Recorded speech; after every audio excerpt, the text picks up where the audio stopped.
Hoy bajo el sol implacable de Morelos, hombres de 80 años con manos curtidas y espaldas doblegadas se aferran a las rejas oxidadas de una fábrica que ya no lleva su nombre.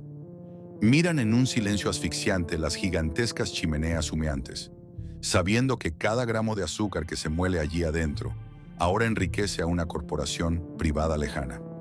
Es un contraste que duele en el alma.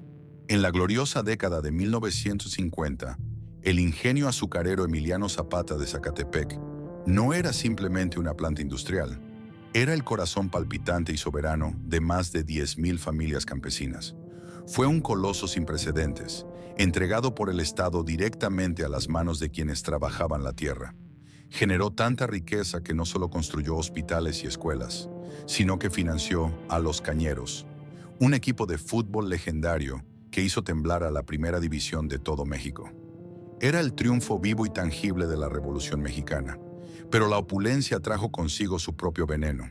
Entonces, ¿cómo fue asesinada esta utopía cooperativa? ¿Cómo es que un imperio azucarero, nacido del sacrificio de toda una generación y diseñado para emancipar al campesino, terminó siendo devorado por líderes sindicales corruptos, deudas multimillonarias y la avalancha implacable del libre comercio tras el Tratado de Libre Comercio de América del Norte en 1994?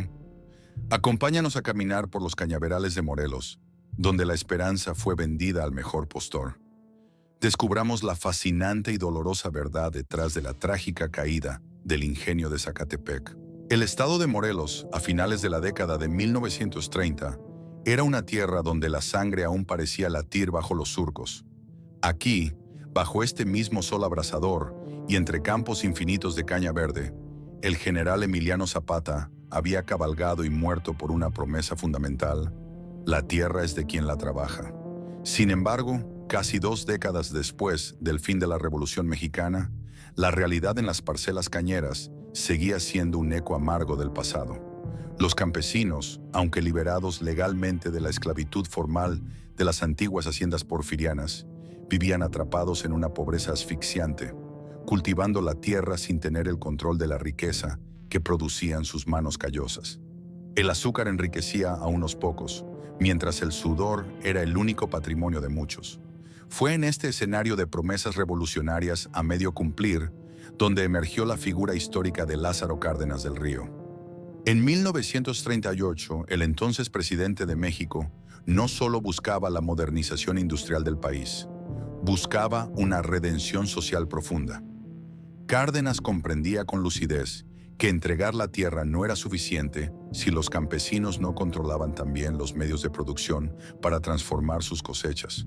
Si los agricultores solo cortaban la caña y la vendían a fábricas privadas, seguirían siendo víctimas de la explotación.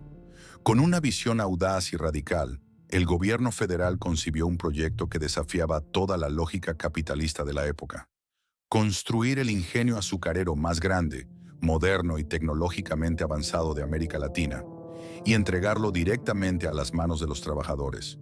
El 5 de febrero de 1938, mediante un histórico decreto presidencial, se fundó la Sociedad Cooperativa de Ejidatarios, Obreros y Empleados del Ingenio Emiliano Zapata. El nombre elegido no fue una simple coincidencia burocrática, era una declaración solemne de principios. Situado en el municipio de Zacatepec, en el corazón geográfico y agrícola de Morelos, el proyecto requirió una inversión estatal masiva e inédita de más de 14 millones de pesos de la época. Se importó maquinaria pesada de última generación, se levantaron gigantescas calderas que oscurecerían el cielo y se trazaron decenas de kilómetros de vías férreas para transportar la caña desde los ejidos hasta las enormes fauces de molienda de la fábrica. La construcción del ingenio fue una hazaña titánica. Miles de hombres trabajaron de sol a sol, levantando vigas de acero y ladrillos con una devoción casi religiosa. No estaban construyendo una simple instalación manufacturera, estaban forjando su propio destino. El ingenio de Zacatepec fue concebido como una ciudadela inexpugnable de progreso, una red económica integrada que conectaría y sostendría a miles de agricultores de más de 40 ejidos circundantes. Pero el verdadero hito de Zacatepec no fue arquitectónico, sino profundamente humano y psicológico. El impacto de este experimento social fue sísmico para la identidad de la región. Hombres cuyos padres y abuelos habían sido peones acasillados, tratados como bestias de carga bajo el látigo inclemente de los grandes hacendados, de repente se encontraban frente a la imponente estructura de acero, engranajes y vapor como dueños, socios y señores. El estatuto de la cooperativa estipulaba claramente que los ejidatarios que sembraban y los obreros que operaban las máquinas tendrían voz y voto en la administración. Por primera vez en la historia de México, el esfuerzo derramado en el cañaveral se traduciría directamente en pan, educación, salud y dignidad inquebrantable para las familias campesinas. Cuando las calderas se encendieron por primera vez y el imponente silbato del ingenio rasgó el aire de Morelos con su sonido profundo, no fue solo para anunciar el inicio rutinario de la zafra. Fue el grito de victoria de una revolución que finalmente parecía haber cumplido su palabra. La maquinaria rugió, devorando toneladas de caña dulce para escupir azúcar cristalina, un oro blanco que ya no engordaría las cuentas bancarias de terratenientes extranjeros en Europa o la capital, sino que financiaría el bienestar colectivo de una comunidad entera. El sueño de Cárdenas se materializó así en una colosal maquinaria de emancipación. El ingenio Emiliano Zapata de Zacatepec no nació de la codicia empresarial ni del cálculo financiero, sino de un ideal político puro y grandioso. Era el emblema supremo del cooperativismo mexicano, un faro de esperanza que pretendía demostrar al mundo entero que los desposeídos eran perfectamente capaces de administrar la riqueza industrial. En sus primeros años, el ingenio funcionó bajo una mística innegable de solidaridad. Los ejidatarios entregaban su caña con el pecho inflado de orgullo, sabiendo que cada tallo cortado fortalecía su patrimonio común. Sin embargo, esta victoria inicial llevaba en su núcleo una carga inmensa y peligrosa. Entregar una estructura industrial tan poderosa y generadora de millones a una base campesina sin experiencia administrativa previa era una apuesta monumental. En aquel amanecer de 1938, bajo el humo blanco de las chimeneas recién inauguradas, nadie podía prever cómo el poder y la riqueza comenzarían a envenenar el sistema.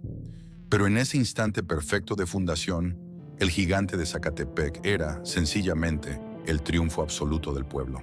Para la década de 1950, el humo denso y dulce que emanaba de las imponentes chimeneas del ingenio Emiliano Zapata ya no era solo el subproducto de la molienda, era el aliento vital de todo el estado de Morelos.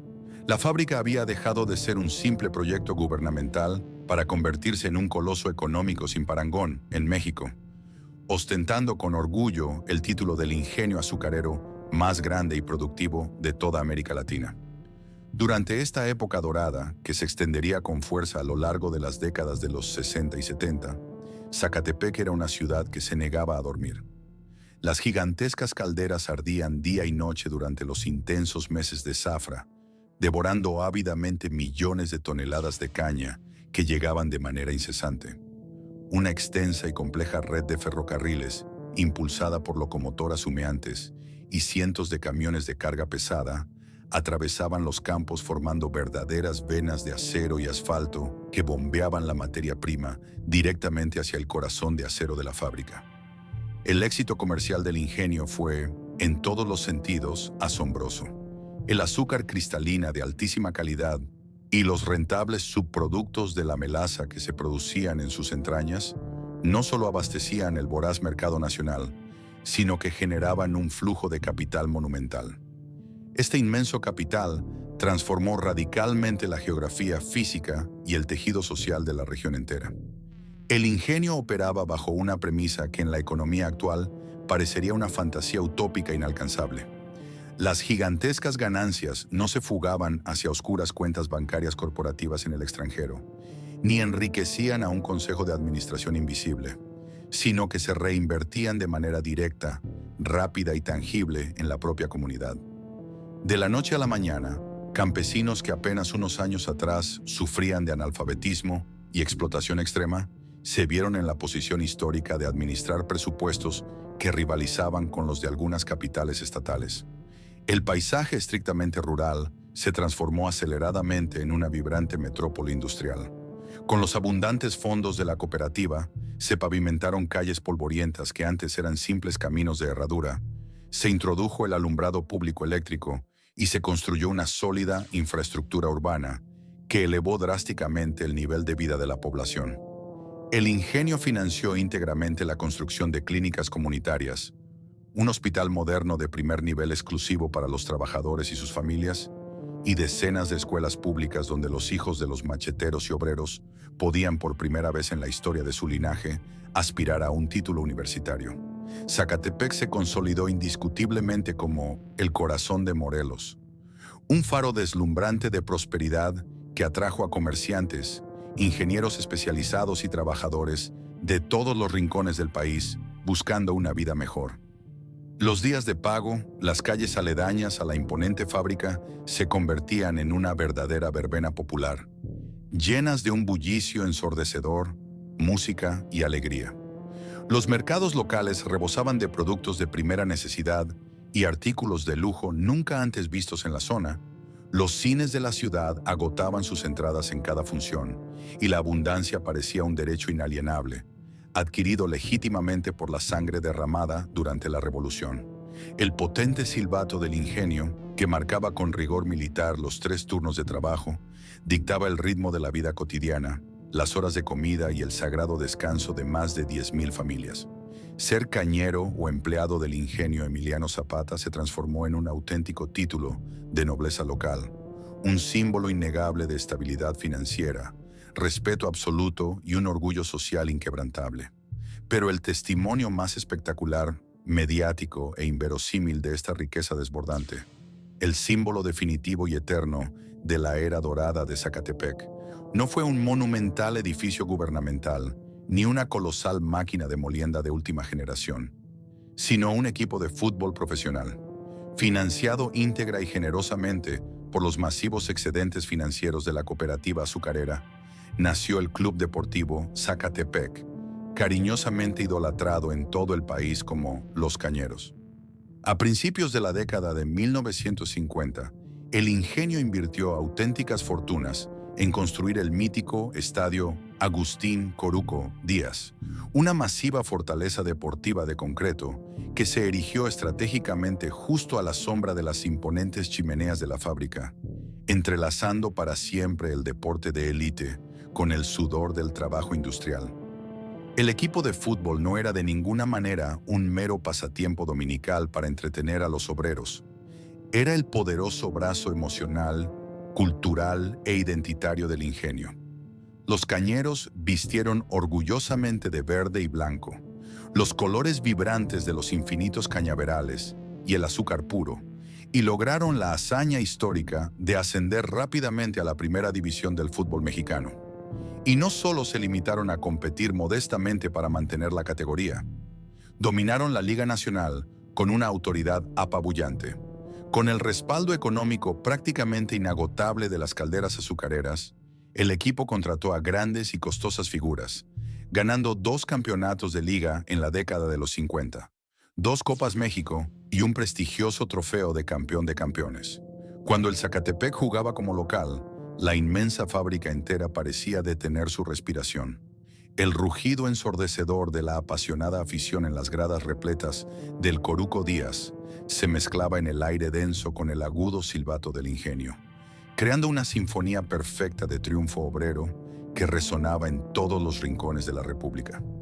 Los campesinos de Morelos, históricamente marginados y pisoteados, ahora miraban directamente a los ojos a las élites adineradas de la capital y a los grandes magnates industriales, derrotándolos humillantemente en el campo de juego, financiados única y exclusivamente por los frutos de su propia molienda. Era el apogeo indiscutible, el clímax embriagador de una historia de éxitos sin precedentes en el México moderno. Sin embargo, en medio del clamor festivo de los estadios llenos, el ensordecedor ruido constante de los motores industriales y la cegadora abundancia económica de las zafras Record, una sombra oscura y sigilosa comenzaba a extenderse furtivamente por los fríos y cerrados pasillos administrativos del gigante azucarero. La prosperidad ilimitada y la falta de una supervisión estricta crearon un peligroso espejismo de eternidad. La inmensa, casi incalculable cantidad de dinero en efectivo que circulaba a través de las arcas de la cooperativa atrajo, de manera inevitable y letal, a la codicia humana más profunda. Mientras las mayorías campesinas y obreras se embriagaban felizmente con los gloriosos triunfos deportivos y la complacencia narcótica de la seguridad económica, la verdadera administración de los millonarios recursos del ingenio empezó a alejarse drásticamente de las transparentes asambleas democráticas originales. La creciente y abrumadora complejidad técnica y financiera de gestionar un imperio industrial y deportivo de tal magnitud sirvió como la excusa perfecta para que un pequeño, selecto y ambicioso grupo de líderes sindicales y gerentes comenzaran a concentrar las decisiones vitales en reuniones cerradas y opacas. El poder absoluto, concebido por Lázaro Cárdenas para ser horizontal y estrictamente compartido por miles de ejidatarios, se fue embotellando silenciosamente en exclusivas oficinas con aire acondicionado. Nadie cuestionaba en voz alta los balances financieros cada vez más oscuros, ni las auditorías ausentes porque, al final del día, los altos salarios se pagaban puntualmente y el idolatrado equipo de fútbol seguía ganando trofeos. Pero las semillas venenosas de la destrucción interna ya estaban profundamente sembradas bajo la fértil y regada tierra de Morelos. La utopía cooperativa perfecta estaba a escasos centímetros de ser secuestrada y devorada desde sus propias entrañas, marcando el inicio doloroso de una traición devastadora que lenta pero inexorablemente convertiría el sueño puro de justicia social en una pesadilla sofocante de corrupción, deuda y ruina absoluta. El veneno que comenzó a matar al ingenio Emiliano Zapata no llegó desde el exterior. No fue una crisis económica global ni una catástrofe natural lo que resquebrajó los sólidos cimientos de acero de la fábrica de Zacatepec. La podredumbre brotó de sus propias entrañas, alimentada por el fertilizante más letal y silencioso de todos: el poder absoluto, el dinero a raudales y la ausencia total de rendición de cuentas. A medida que avanzaban los años 60 y 70, la utopía asamblearia que Lázaro Cárdenas había diseñado para empoderar al campesinado comenzó a mutar en una pesadilla de control y sumisión. El modelo cooperativista, que en el papel exigía que cada decisión fuera votada democráticamente por los miles de ejidatarios y obreros, fue brutalmente secuestrado por una plaga endémica que asolaba la política y el sindicalismo mexicano de mediados del siglo XX, el charrismo sindical. Este término, nacido de la imposición estatal de líderes sindicales leales al gobierno en lugar de a los trabajadores, encontró en los cañaverales de Morelos un terreno excesivamente fértil. En Zacatepec, los representantes que habían sido elegidos originalmente para velar por los intereses colectivos descubrieron rápidamente que tener las llaves de la cooperativa era equivalente a poseer las llaves de un banco central sin supervisión policial. Rápidamente, la administración del ingenio se transformó. Los líderes sindicales y gerentes de la cooperativa se erigieron como verdaderos caciques, una figura histórica en México que representa al jefe local autoritario y todopoderoso. Estos nuevos amos del azúcar dejaron de ser los hermanos de clase de los campesinos para convertirse en una élite intocable, una nueva aristocracia industrial. Fue una paradoja histórica de una crueldad insoportable. Las generaciones anteriores de campesinos en Morelos habían tomado las armas, derramado su sangre y entregado sus vidas siguiendo a Emiliano Zapata para exterminar a los antiguos hacendados porfirianos, aquellos hombres de piel blanca, trajes finos y látigos crueles. Y ahora, décadas después de la revolución, los agricultores descubrían con horror que estaban siendo explotados y silenciados por hombres que llevaban sus mismos apellidos, que tenían su mismo color de piel y que habían nacido en las mismas chozas de adobe.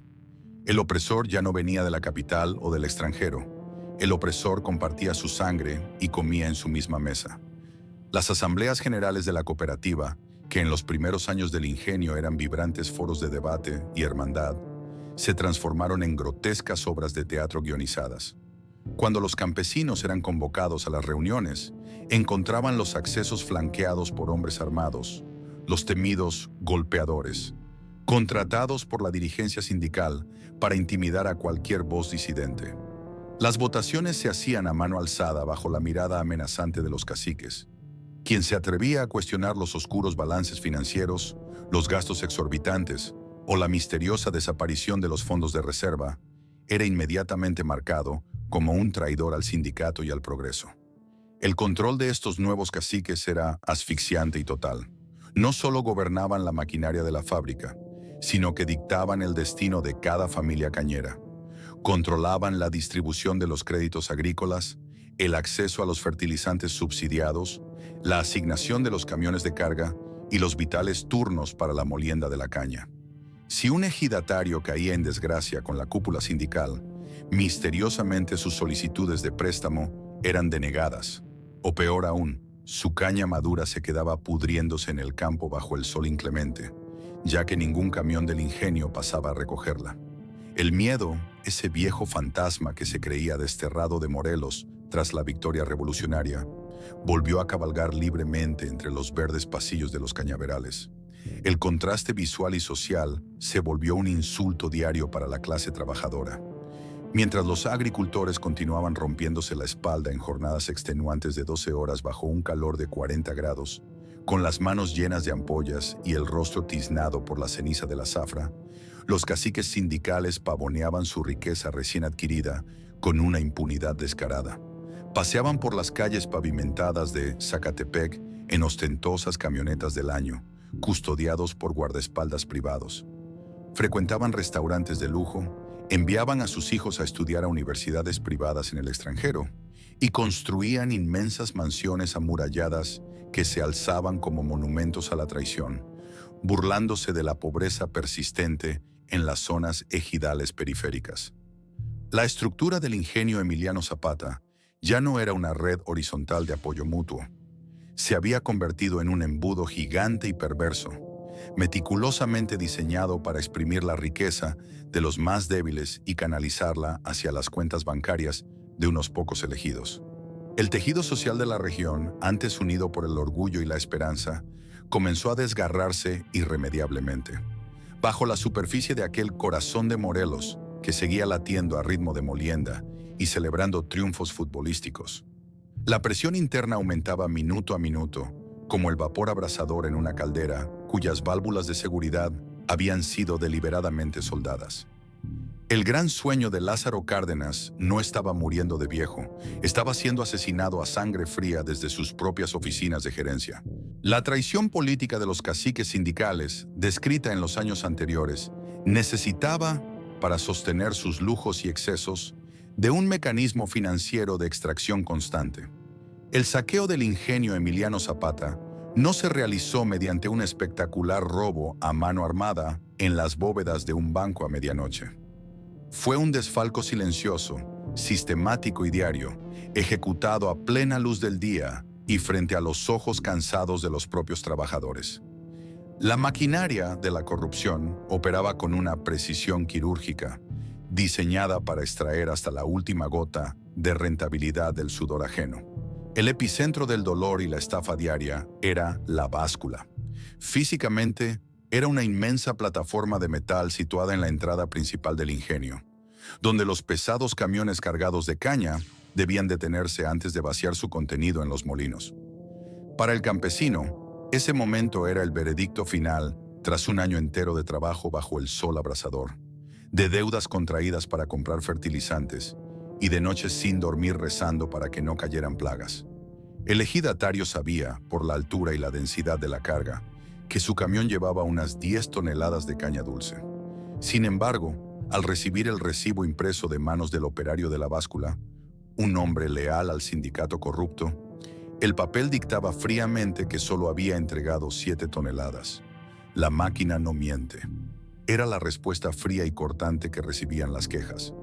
Pero la báscula estaba, en el argot local, hechizada. Los pesos eran manipulados electrónicamente desde las oficinas para registrar sistemáticamente un 20 o 30% menos de la carga real. Esa caña fantasma, que físicamente sí entraba a los molinos y se convertía en azúcar real que se vendía en el mercado, generaba millones de pesos que nunca ingresaban a los balances oficiales de la cooperativa, sino que fluían directamente hacia las cuentas secretas de los caciques. Pero la báscula no era el único frente de este asalto institucionalizado. El sistema de pago también dependía del análisis químico en los laboratorios del ingenio, donde se determinaba el nivel de sacarosa de la caña. El azúcar es rendimiento, y a mayor rendimiento, mejor pago por tonelada. Los químicos y peritos, sobornados por la gerencia, alteraban rutinariamente las muestras. Caña de primera calidad, cortada en su punto exacto de maduración, era clasificada oficialmente como caña de baja calidad, pobre en sacarosa. El precio por tonelada se desplomaba de un plumazo. El campesino recibía apenas unos centavos, mientras el ingenio procesaba un producto premium que vendía a precio de oro. Estas eran las gotas amargas que caían día tras día sobre el espíritu de Morelos. Además del robo directo a los agricultores, las arcas comunes de la cooperativa fueron vaciadas a través de sofisticadas redes de empresas fantasma. Los libros contables del ingenio mostraban salidas multimillonarias justificadas como mantenimiento urgente o modernización de calderas. En la realidad, las facturas eran cobradas por empresas creadas por prestanombres de los líderes sindicales, y los supuestos repuestos nuevos que llegaban a la fábrica no eran más que piezas viejas repintadas. El presupuesto destinado a renovar la tecnología se esfumaba, condenando a la fábrica a un envejecimiento prematuro. La paradoja era cruelmente asfixiante.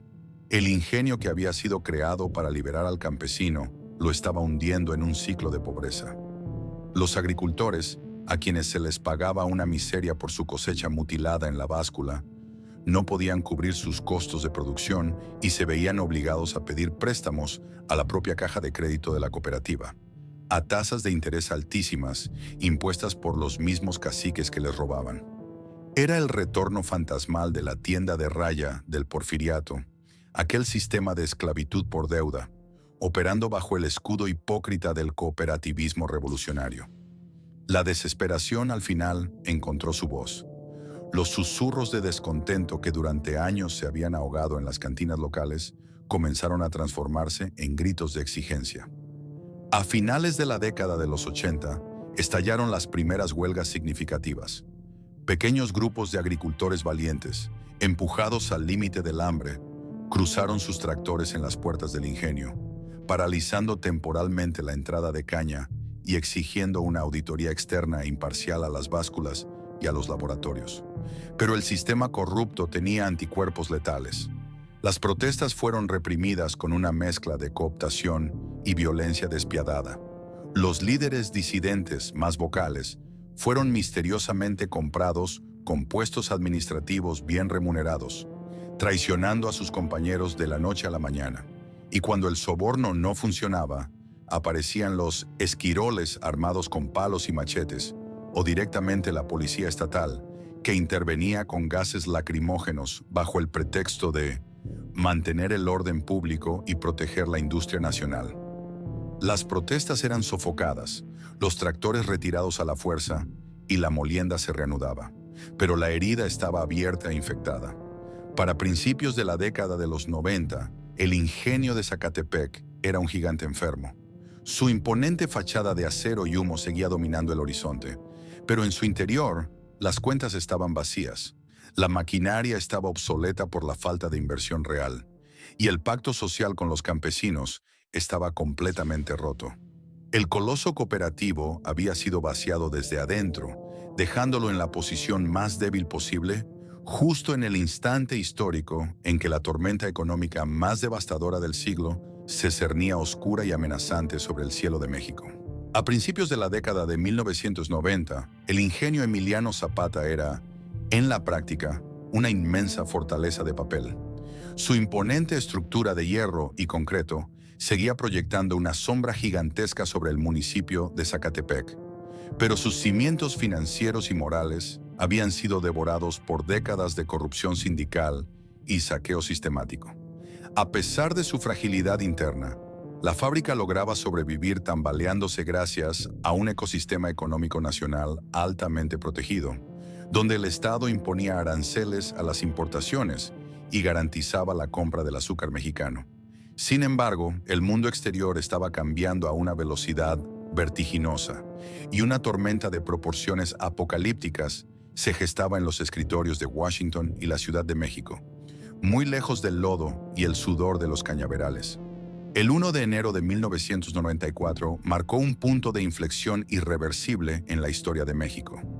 La entrada en vigor del Tratado de Libre Comercio de América del Norte, TLCAN, conocido internacionalmente como NAFTA.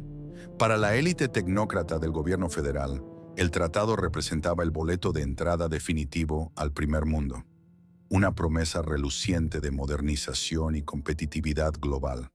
Pero para el sector agrícola tradicional, y muy específicamente para la industria azucarera, el 1 de enero no fue un amanecer de progreso, sino el sonido seco y aterrador de una guillotina cayendo.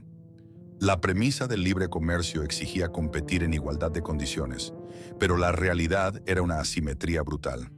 Los campesinos de Morelos, que aún cortaban la caña a mano con machete, atados a un ingenio descapitalizado, con calderas obsoletas que consumían demasiada energía y sistemas de transporte ineficientes, fueron arrojados repentinamente al mismo cuadrilátero que la agroindustria tecnificada y, paradójicamente, altamente subsidiada de los Estados Unidos. El arma de destrucción masiva que aniquiló el mercado no fue azúcar de caña extranjera, sino un líquido viscoso, sintético y ridículamente barato. El jarabe de maíz de alta fructosa, HFCS, por sus siglas en inglés. Los campos agrícolas estadounidenses producían verdaderos océanos de maíz gracias a subsidios gubernamentales multimillonarios. Este maíz era procesado químicamente para crear un edulcorante que costaba una fracción del precio del azúcar de caña puro. Con la eliminación de las barreras arancelarias que trajo el TLCAN, miles de pipas cargadas con este jarabe comenzaron a cruzar la frontera norte, inundando silenciosamente el mercado mexicano. El impacto fue devastador debido a una particularidad de la economía nacional. México era, y sigue siendo, uno de los mayores consumidores per cápita de refrescos y bebidas azucaradas del mundo. Durante décadas, la poderosa industria refresquera había sido el cliente principal, el sostén más seguro y el comprador masivo del azúcar producida en Zacatepec. De la noche a la mañana, tentadas por la oportunidad de reducir sus costos de producción drásticamente, las grandes embotelladoras transnacionales y nacionales alteraron sus fórmulas históricas. Abandonaron el azúcar de caña cultivada por los campesinos mexicanos y la reemplazaron por el jarabe de fructosa importado de Estados Unidos. La demanda interna de azúcar colapsó con una rapidez espantosa. En Zacatepec, el escenario se volvió irreal y desesperante. Las gigantescas bodegas de la fábrica, diseñadas para almacenar la producción temporalmente antes de enviarla en trenes hacia las ciudades, se convirtieron repentinamente en mausoleos blancos. Montañas de miles de toneladas de azúcar se apilaban hasta el techo, acumulando polvo sin encontrar comprador. El precio del azúcar, regido ahora por la despiadada ley de la oferta y la demanda internacional, se desplomó a niveles históricos, cayendo por debajo del costo básico de producción. Para un ingenio eficiente y bien administrado, esta crisis habría sido un golpe durísimo, pero quizás sobrevivible. Para el ingenio de Zacatepec, desangrado hasta la última gota por las mafias sindicales, fue una sentencia de muerte inmediata. La aritmética financiera dejó de funcionar por completo. Los costos operativos de la fábrica estaban artificialmente inflados por miles de empleos fantasma, aviadores que cobraban sin trabajar, por la maquinaria que se averiaba constantemente por falta de mantenimiento real y por el desfalco crónico. Al caer el precio de venta de su único producto, la burbuja estalló. La tormenta del libre comercio arrancó violentamente el techo de la cooperativa, dejando al descubierto ante los ojos de todos la miseria que se ocultaba en su interior. Los caciques sindicales, aquellos que se habían enriquecido con la báscula embrujada, de repente se encontraron sin liquidez. Ya no había dinero ni siquiera para robar. Y las víctimas directas e inmediatas fueron, como siempre, los más vulnerables en la cadena de producción, los ejidatarios, los pagos semanales o alcances que los campesinos recibían por entregar su cosecha y que ya venían severamente rasurados por la corrupción, simplemente dejaron de llegar. Los agricultores entregaban su caña a los molinos, veían cómo se transformaba en azúcar y a cambio solo recibían papeles timbrados, vales sin fondos y promesas vacías emitidas por una gerencia acorralada. Sus ingresos se redujeron a cero, mientras las deudas bancarias que habían contraído para sembrar seguían acumulando intereses a tasas usureras. El TELCAN no solo fue un acuerdo comercial, fue el clavo final en el ataúd del sueño de Lázaro Cárdenas. Demostró trágicamente que una cooperativa corrompida y tecnológicamente atrasada no tenía ninguna posibilidad de sobrevivir en la arena salvaje del capitalismo globalizado. El ingenio Emiliano Zapata acababa de cruzar el punto de no retorno.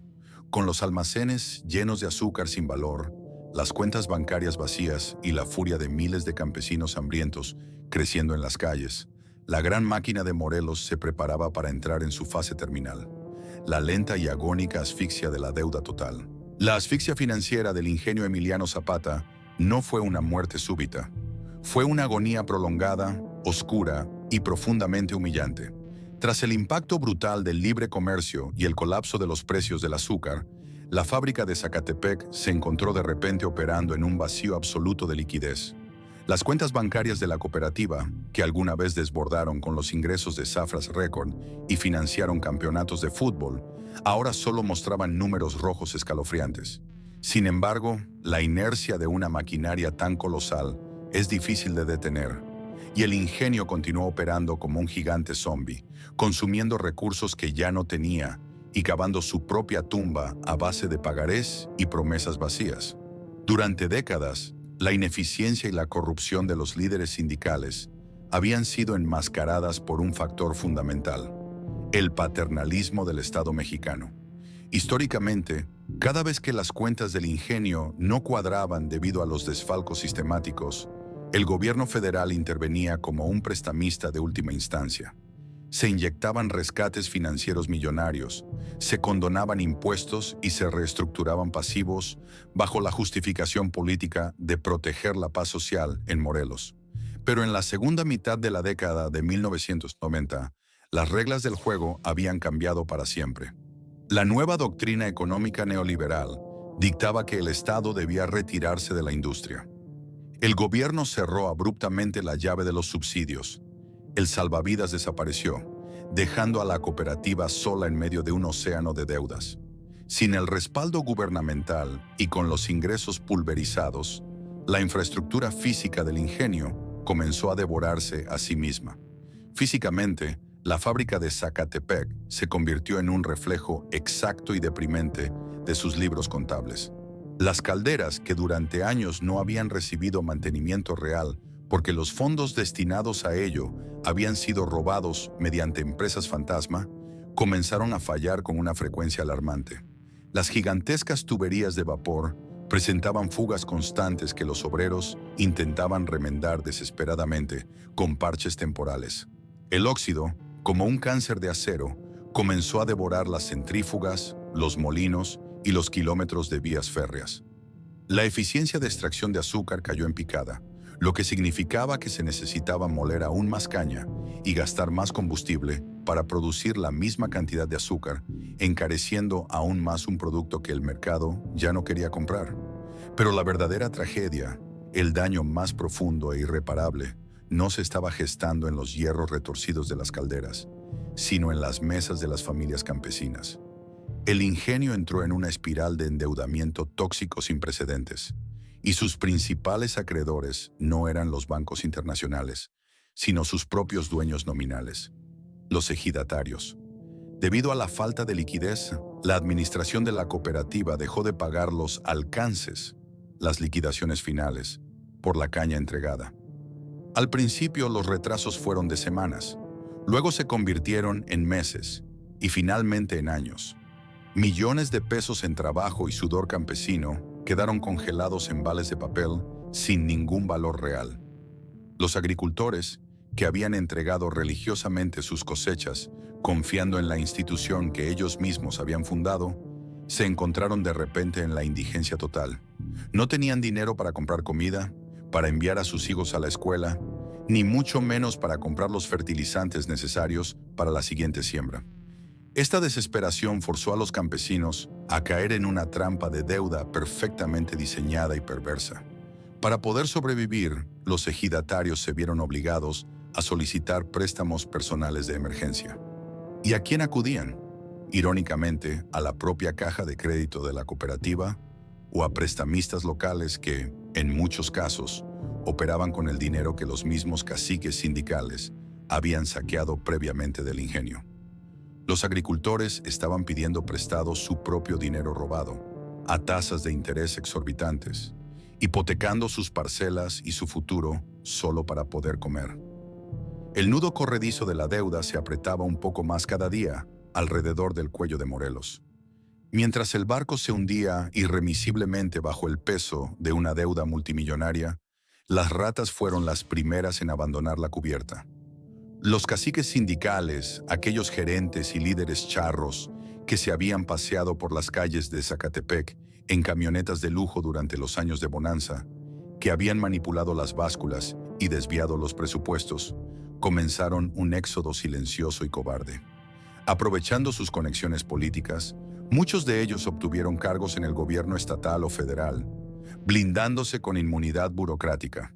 Otros simplemente desaparecieron en sus inmensas propiedades privadas, empacando los millones robados y dejando atrás sus oficinas vacías.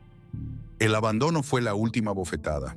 Los verdaderos responsables del desastre se marcharon en la total impunidad, sin enfrentar un solo juicio, sin devolver un solo peso.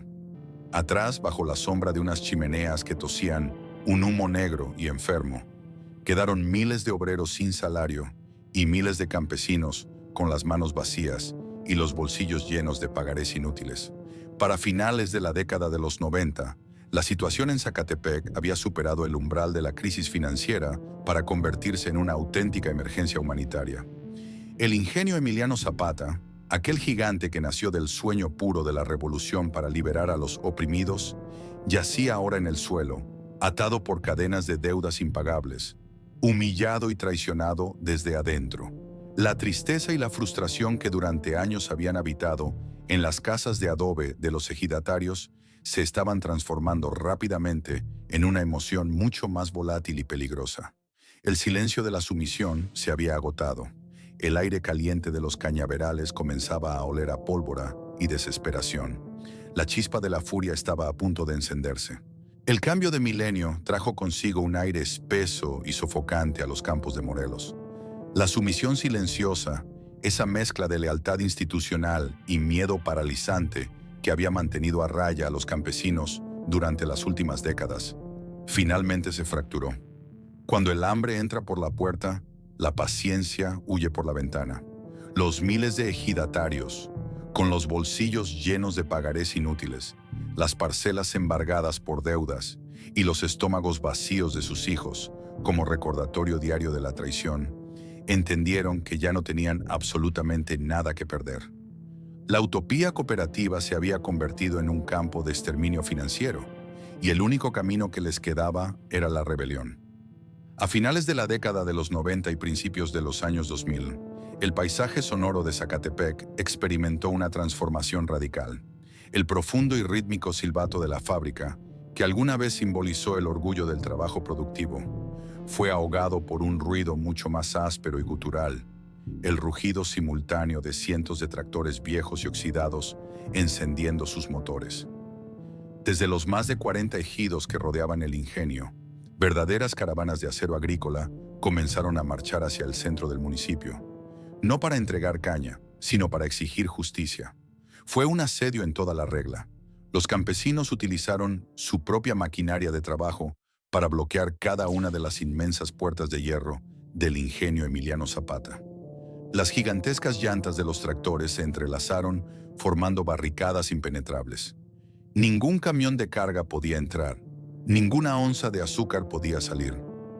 La fábrica, Aquel coloso invencible que había devorado el sudor de la región durante más de medio siglo, quedó paralizada, tomada por asalto por sus legítimos y desesperados dueños. Las calles aledañas a las instalaciones industriales se transformaron rápidamente en un campamento de resistencia permanente. Bajo el sol inclemente del día y el frío penetrante de la madrugada, hombres con la piel curtida como el cuero viejo, mujeres con rebozos desgastados y niños descalzos montaron guardias ininterrumpidas. Se encendieron grandes fogatas sobre el asfalto, donde hervían ollas gigantes de café de olla y frijoles, donados por la misma comunidad para sostener a los huelguistas. Los machetes, las herramientas sagradas con las que cortaban la caña, ahora brillaban al sol, sostenidos en alto como advertencia. La exigencia era simple, directa e innegociable. El pago total e inmediato de las zafras atrasadas, el cese a la corrupción gerencial y una auditoría transparente. Los agricultores pedían lo que era suyo por derecho, lo que habían ganado con la sangre de sus manos. Durante días y semanas, la tensión en las puertas del ingenio se acumuló como el vapor en una caldera a punto de estallar. Los campesinos, aferrados a las rejas oxidadas que alguna vez cruzaron con orgullo, miraban hacia adentro, hacia las oficinas vacías de los caciques que habían huido con los millones. Pero en lugar de respuestas o soluciones financieras, lo que apareció en el horizonte no fue un convoy con fondos de rescate, sino una mancha oscura y amenazante de escudos antimotines. La respuesta del sistema no fue el diálogo, sino la fuerza bruta estatal. Cuando las negociaciones fracasaron y el bloqueo comenzó a afectar a los distribuidores nacionales, los gobiernos estatal y federal decidieron intervenir. El asfalto de Zacatepec tembló bajo las botas de cientos de policías granaderos fuertemente armados, enviados para restaurar el orden público y liberar las vías de comunicación. El choque fue brutal, un eco amargo y sangriento de las luchas revolucionarias del pasado. Los escudos de acrílico y las macanas de la policía se estrellaron contra los cuerpos cansados de los agricultores. Las bombas de gas lacrimógeno llovieron sobre los campamentos, llenando el aire denso de Zacatepec de un humo tóxico que asfixiaba a hombres mayores y mujeres que corrían despavoridos buscando aire. Las piedras volaron por los aires, respondidas con disparos al aire y golpes secos. El asfalto frente al imponente estadio de fútbol Coruco Díaz se manchó con la sangre de los cañeros. Hombres que habían dedicado 50 años de su vida a levantar ese ingenio estaban siendo arrastrados y golpeados en las mismas puertas de su fábrica. Las imágenes televisivas de la represión en Zacatepec causaron indignación en todo el país. Era la escenificación perfecta del fracaso de un ideal. El Estado mexicano masacrando a golpes a los herederos de Emiliano Zapata por exigir el dinero de su propio trabajo. Ante el escándalo mediático y el riesgo inminente de un estallido social incontrolable en todo Morelos, el gobierno federal liderado entonces por Vicente Fox tomó una decisión drástica. En septiembre de 2001, mediante un decreto presidencial sorpresivo, se anunció la expropiación masiva de casi 30 ingenios azucareros en el país, incluyendo el Emiliano Zapata. Los campesinos, aún con las heridas de los golpes recientes y los pulmones ardiendo por el gas, inicialmente creyeron que se trataba de una salvación milagrosa. Pensaron que el gobierno finalmente intervenía para encarcelar a los líderes sindicales corruptos, limpiar las cuentas y devolverles el control de una cooperativa sana. Pero la realidad era una trampa mucho más cruel y sofisticada. El decreto de expropiación no fue un acto de justicia social, sino un embargo disfrazado de rescate. El gobierno asumió el control del ingenio para sanear sus finanzas, lo que en términos prácticos significaba arrebatarle definitivamente la propiedad legal a la sociedad cooperativa de ejidatarios. Con el golpe de una pluma en el diario oficial, el sueño de Lázaro Cárdenas fue decapitado legalmente. El ingenio dejó de pertenecer a los campesinos. El Estado tomó el control de la fábrica en quiebra y de sus masivos pasivos, apartando a los ejidatarios de la toma de decisiones y relegándolos a ser simples proveedores externos de materia prima para una entidad administrada por burócratas federales. Las lágrimas de los agricultores frente a las puertas ya no eran solo por el gas lacrimógeno o el dolor físico. Eran las lágrimas del despojo absoluto. Habían luchado hasta el final, habían sangrado en la puerta de su propia casa, solo para ver cómo el gobierno les cambiaba las cerraduras para siempre.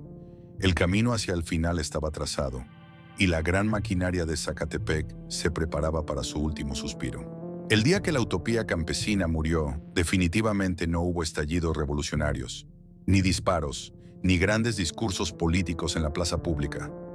Solo hubo un frío, antinatural y asfixiante silencio burocrático, acompañado por el inconfundible sonido metálico de engranajes deteniéndose para siempre. Tras años de una administración estatal ineficiente y corrupta que siguió a la expropiación gubernamental de 2001, el gobierno federal dictó la sentencia definitiva e inapelable. El ingenio Emiliano Zapata, asfixiado por pasivos impagables, atrapado en un laberinto jurídico sin salida y despojado de cualquier rentabilidad, sería privatizado y vendido al mejor postor corporativo. La sociedad cooperativa, aquel majestuoso sueño de justicia social, forjado por la visión del presidente Lázaro Cárdenas y cimentado con la sangre y el sudor de miles de ejidatarios, fue declarada oficialmente en quiebra y liquidación absoluta. La mañana en que se materializó el cierre definitivo de esta era histórica, el cielo sobre el municipio de Zacatepec amaneció de un gris plomizo y opresivo, como si la misma atmósfera estuviera de luto, pesando físicamente sobre los hombros caídos de la clase trabajadora. En el interior de la inmensa, casi cavernosa estructura de la fábrica, el aire estaba denso, saturado con ese olor agridulce e inconfundible de la melaza quemada, mezclado ahora con el aroma metálico del óxido acumulado por el abandono. Los obreros más veteranos, hombres encorvados cuyos padres y abuelos habían construido esos mismos muros de ladrillo rojo y remachado esas vigas de acero con sus propias manos desnudas, caminaban por los laberínticos pasillos de hierro con la mirada vacía y perdida. Cada paso pesado de sus botas resonaba en las inmensas galerías industriales, como el eco lúgubre de un funeral anticipado. No era un día de zafra normal, no había sonrisas ni prisa por cumplir las cuotas de molienda. Era el día de la rendición incondicional, el día de entregar las llaves y apagar los motores antes de que los nuevos dueños transnacionales tomaran posesión legal de las instalaciones y reestructuraran brutalmente a todo el personal. Los liquidadores del gobierno y los auditores privados, hombres pálidos vestidos con trajes grises impecables, portando gafas y carpetas repletas de balances financieros, caminaban por la planta escoltados por guardias de seguridad privada armados. Iban señalando con bolígrafos, haciendo inventarios rápidos y etiquetando con códigos de barras la maquinaria pesada que durante medio siglo había sido el mayor orgullo de una comunidad entera. Para aquellos burócratas de la capital, las imponentes centrífugas, los tachos de cocimiento y los molinos no eran más que activos depreciados en una hoja de cálculo, chatarra a la espera de ser vendida. Pero para los trabajadores, aquellas máquinas de hierro fundido eran altares, monumentos vivos a su historia familiar y testimonios de su dignidad.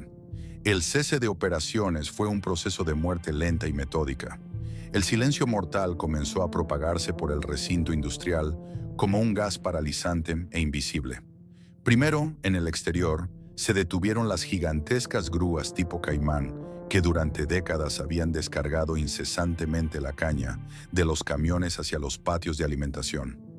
Sus enormes garras de acero oscuro quedaron suspendidas en el aire, rígidamente inmóviles contra el cielo nublado, como brazos esqueléticos pidiendo clemencia. Después el corte de energía alcanzó a los molinos principales. Esos monstruos voraces de hierro dentado, que habían triturado millones de toneladas de esperanza dulce a lo largo de los años, emitieron un último y desgarrador chirrido agónico de fricción antes de detenerse por completo. La vibración constante del suelo, ese retumbar profundo e incesante que había sido el pulso vital del estado de Morelos desde 1938, comenzó a desvanecerse lentamente, dejando a los hombres con una extraña sensación de vértigo, como si el mismísimo corazón de la tierra hubiera dejado de latir.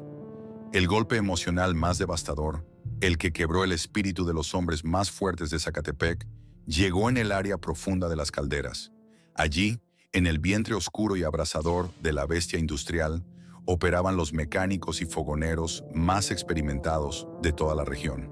Hombres de manos endurecidas como piedras, cubiertas de cicatrices y rostros profundamente surcados por los años de exposición a temperaturas extremas, se enfrentaban a la orden más dolorosa, antinatural e inconcebible de sus largas vidas: ahogar el fuego sagrado de la fábrica. Con movimientos lentos, casi reverenciales y temblorosos, comenzaron a girar las inmensas válvulas pesadas que cortaban el suministro de combustible y el flujo de vapor.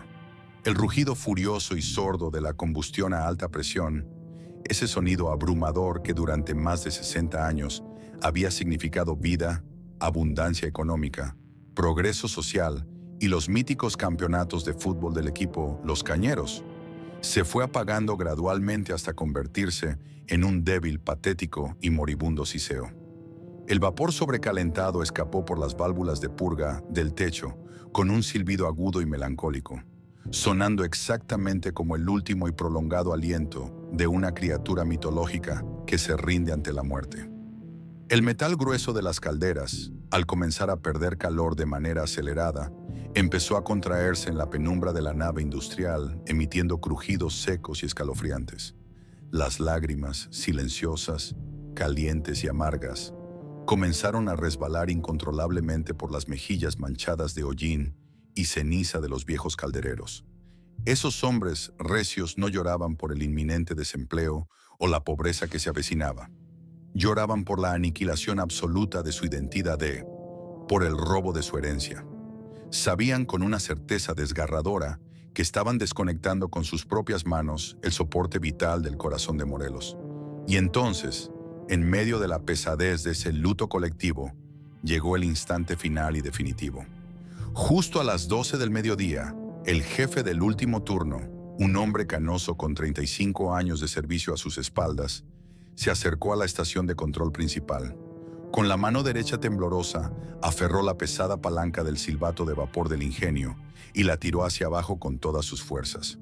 Pero esta vez, el sonido profundo, agudo y penetrante que rasgó violentamente el cielo gris del municipio no estaba llamando al rutinario cambio de turno de los obreros, ni estaba celebrando eufóricamente un nuevo récord histórico de molienda nacional.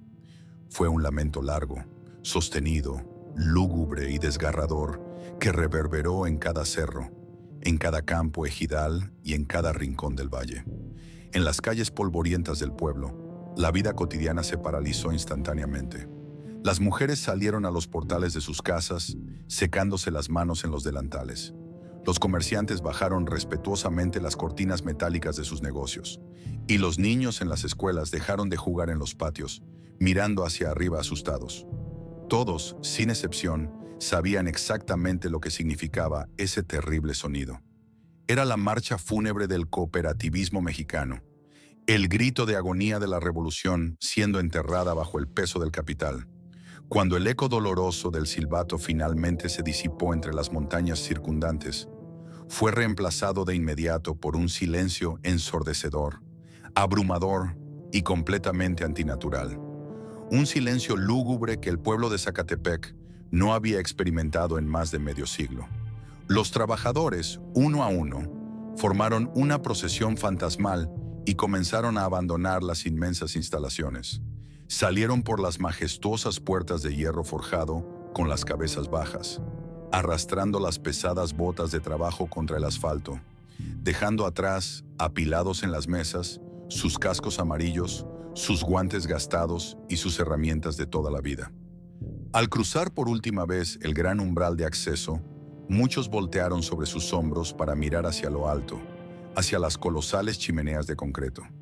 Ahora solo emitían unas volutas extremadamente delgadas y patéticas de humo grisáceo que se desvanecían rápidamente, disolviéndose en el aire frío de la tarde hasta desaparecer por completo. Detrás de ellos, los guardias de seguridad privada tiraron de las gruesas rejas principales, cerrándolas con un estruendo metálico que sonó como la puerta de una prisión. Las pesadas cadenas de acero rodearon los barrotes, y un candado brillante, frío e implacable el nuevo y supremo símbolo de la era corporativa privada, selló la entrada para siempre. El ingenio Emiliano Zapata, concebido como la gran propiedad del pueblo y el último bastión inexpugnable de la justicia revolucionaria, había muerto. Las calderas se habían apagado, y con ellas la luz brillante de una promesa histórica que fue cruelmente devorada por la codicia de unos pocos caciques y la indiferencia calculadora del mundo moderno. El coloso del sur había caído, dejando a sus espaldas un inmenso abismo de recuerdos perdidos y a una comunidad entera, de la noche a la mañana, completamente despojada de su alma. Después del lúgubre silencio que siguió al apagado definitivo de las calderas, el cadáver financiero del ingenio Emiliano Zapata no permaneció inerte por mucho tiempo. El gobierno federal, habiendo purgado los pasivos impagables y despojado legalmente a los ejidatarios de cualquier derecho sobre la propiedad, colocó la fábrica en el bloque de subastas del libre mercado. No hubo asambleas comunitarias, ni consultas públicas, ni votaciones democráticas para decidir el destino de este patrimonio histórico. En su lugar, mediante transacciones frías y calculadas en lejanas salas de juntas de la Ciudad de México, el Coloso de Morelos fue adquirido por el grupo Beta San Miguel, uno de los consorcios azucareros privados más poderosos y voraces de la República. La ironía histórica era tan pesada que cortaba la respiración de quienes la observaban. Casi un siglo después de que la Revolución Mexicana derramara ríos de sangre bajo el grito de «Tierra y libertad», para arrebatarle el control de la industria a los oligarcas porfirianos, el propio Estado le devolvía el monopolio del azúcar a un puñado de corporaciones multimillonarias. La rueda del tiempo había dado un giro completo y despiadado, aplastando bajo su peso las promesas constitucionales de justicia social. Para los campesinos de Zacatepec, el despertar a esta nueva realidad corporativa fue un impacto brutal que terminó de fracturar su ya mermado espíritu. Cuando las inmensas puertas de hierro del ingenio volvieron a abrirse bajo la nueva administración privada, las reglas del juego habían sido reescritas de manera implacable. Los agricultores que durante décadas se habían llamado a sí mismos con orgullo socios cooperativistas y dueños, fueron degradados de un plumazo a la categoría de simples proveedores externos. Se encontraron repentinamente despojados de cualquier voz o voto en el proceso industrial. Ya no podían debatir sobre el precio de su producto, sobre las fechas de molienda o sobre los misteriosos métodos de evaluación en la báscula de la empresa. Si no aceptaban las nuevas y estrictas condiciones impuestas por los ejecutivos transnacionales, la respuesta corporativa era tan sencilla como cruel: que dejaran pudrir su caña en el campo. Se convirtieron, en la práctica, en jornaleros de su propia tierra, atados a contratos asimétricos que apenas les garantizaban la supervivencia básica de una temporada a otra. En el interior de la planta, los antiguos puestos de trabajo sindicalizados, con derechos adquiridos y estabilidad, fueron reemplazados por esquemas de subcontratación precaria, donde el miedo al despido inmediato se convirtió en la nueva herramienta de control gerencial. Al mismo tiempo, la extensa red de bienestar social que el ingenio había financiado y sostenido durante su era dorada fue desmantelada con la misma indiferencia quirúrgica con la que se desarma y se vende por piezas una máquina obsoleta. La lógica implacable del máximo beneficio corporativo catalogó todo lo que no generara ganancias directas como un gasto operativo innecesario. Las becas escolares para los hijos de los macheteros, los subsidios para la vivienda y las pensiones comunitarias desaparecieron casi de la noche a la mañana.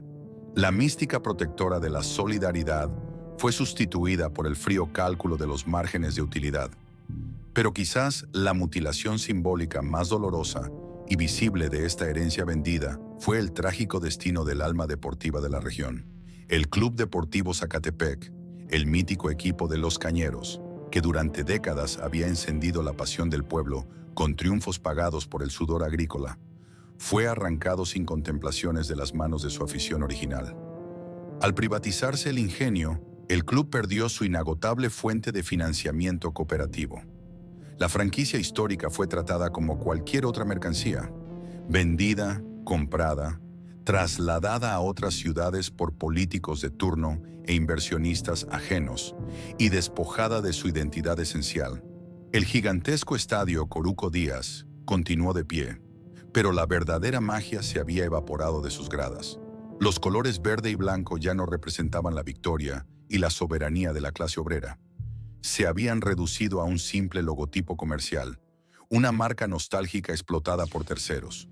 La herencia de Lázaro Cárdenas había sido liquidada a precio de saldo. Las gruesas chimeneas de Zacatepec pronto volvieron a emitir humo bajo la nueva gerencia, moliendo azúcar con una eficiencia tecnológica renovada y letal.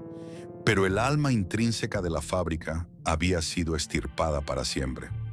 Los viejos agricultores de Morelos miraban sus manos vacías y llenas de cicatrices, comprendiendo con una amargura infinita que, al final, el sueño revolucionario de sus abuelos no había sido destruido por una guerra, sino comprado con un cheque al portador. Hoy en día, si uno se detiene al borde de la carretera polvorienta que cruza el municipio de Zacatepec, la imponente silueta del ingenio Emiliano Zapata sigue dominando absoluta e indiscutiblemente el horizonte. Las gigantescas chimeneas de concreto continúan expulsando gruesas columnas de humo blanquecino contra el cielo azul y despejado de Morelos, y ese olor inconfundible, dulce y pesado, de la melaza hirviendo, sigue impregnando el aire durante los frenéticos meses de zafra. Desde la distancia, la colosal maquinaria parece idéntica a la de su mítica época dorada. Sin embargo, cualquier habitante local sabe perfectamente que lo que late detrás de esos muros fortificados es un corazón de metal ajeno y frío. La fábrica es ahora una instalación altamente eficiente, modernizada y brutalmente rentable, operada bajo las estrictas lógicas del capital transnacional. Pero el espíritu solidario y comunitario que originalmente le dio vida ha sido completamente exiliado, borrado de sus pasillos como si nunca hubiera existido. El colapso del ingenio de Zacatepec como cooperativa ejidal representa una de las cicatrices más profundas, dolorosas y emblemáticas en la historia económica contemporánea de México. No fue, bajo ninguna circunstancia, simplemente la quiebra administrativa de una empresa azucarera por falta de competitividad. Fue el asesinato deliberado, orquestado y permitido de un ideal social genuino. La tragedia de los cañaverales de Morelos demuestra con una crueldad insoportable que la simple entrega de los medios de producción al pueblo trabajador nunca será suficiente si el sistema político e institucional permite que la codicia personal se disfrace de liderazgo sindical. El cooperativismo, magistralmente diseñado por el presidente Lázaro Cárdenas como la herramienta definitiva de emancipación económica, fue devorado lentamente desde adentro por los mismos hombres que habían jurado protegerlo. Crearon una nueva casta de caciques sindicales que, protegidos por la impunidad, resultaron ser igual de despiadados, explotadores e indiferentes que los antiguos hacendados porfirianos. Dicen los campesinos más viejos de la región, aquellos que aún conservan la memoria intacta, que en las frías madrugadas de invierno, cuando el viento agita fuertemente los altos cañaverales listos para el corte, todavía se puede sentir el fantasma del general Emiliano Zapata cabalgando inquieto por los campos. Pero ya no es un espíritu vibrante de revolución, fuerza y esperanza. Es un espectro profundamente cansado, defraudado y traicionado. Zapata ofreció su vida entera para que la tierra perteneciera indiscutiblemente a quienes la trabajan con sus propias manos. Hoy, de manera trágica, sus herederos directos han sido reducidos nuevamente a la condición de jornaleros precarizados, a peones modernos en un vasto y despiadado juego económico global que los ignora, los margina sistemáticamente y les paga miserias por su esfuerzo diario. Inevitablemente, la valiente generación de ejidatarios que vivió el espectacular apogeo del ingenio, aquellos hombres aguerridos que financiaron la construcción de las escuelas públicas, que vitorearon apasionadamente a los cañeros en los domingos de gloria y que finalmente derramaron su sangre en las barricadas durante las desesperadas huelgas del cambio de milenio, se está extinguiendo. Mueren en un doloroso silencio, dentro de sus modestas casas de adobe, llevándose consigo a la tumba la memoria viva y palpitante de que alguna vez, hace mucho tiempo, fueron los dueños absolutos y soberanos de su propio destino industrial. Para las nuevas y desencantadas generaciones de jóvenes en Zacatepec, el inmenso ingenio ya no es en absoluto un motivo de orgullo local ni un faro de esperanza. Es simplemente otra fábrica privada que ofrece trabajos extenuantes por sueldos mínimos. Un muro de concreto impenetrable que sirve como recordatorio diario y constante de la inmensa riqueza que les fue robada a sus abuelos. Al final de esta historia de luces deslumbrantes y sombras profundas, el ingenio Emiliano Zapata se erige hoy, no como un grandioso monumento al triunfo irrefutable de la clase campesina, sino como un inmenso, imponente y melancólico mausoleo de hierro. Es el testamento perpetuo de que, atrapadas en los engranajes trituradores de la codicia humana y la implacable maquinaria del libre mercado global, las utopías sociales rara vez logran sobrevivir sin corromperse. Las pesadas calderas volvieron a encenderse. Sí, y los ríos de azúcar blanco y refinado siguen fluyendo ininterrumpidamente hacia los mercados internacionales para engordar las cuentas de terceros. Pero la dulzura de la libertad, aquella victoria genuina que alguna vez saboreó con tanto orgullo el pueblo entero de Morelos, se ha amargado y perdido para siempre. La historia del ingenio Emiliano Zapata de Zacatepec es mucho más que la crónica de una fábrica en bancarrota o el relato de una crisis agrícola local. Es, en su esencia más profunda, un espejo implacable que refleja las contradicciones de la naturaleza humana y la fragilidad de nuestras utopías políticas. Nos enseña una lección dura y difícil de tragar, que los ideales más puros, nacidos de la sangre y el sacrificio genuino de una revolución, no son inmunes a la corrosión del poder.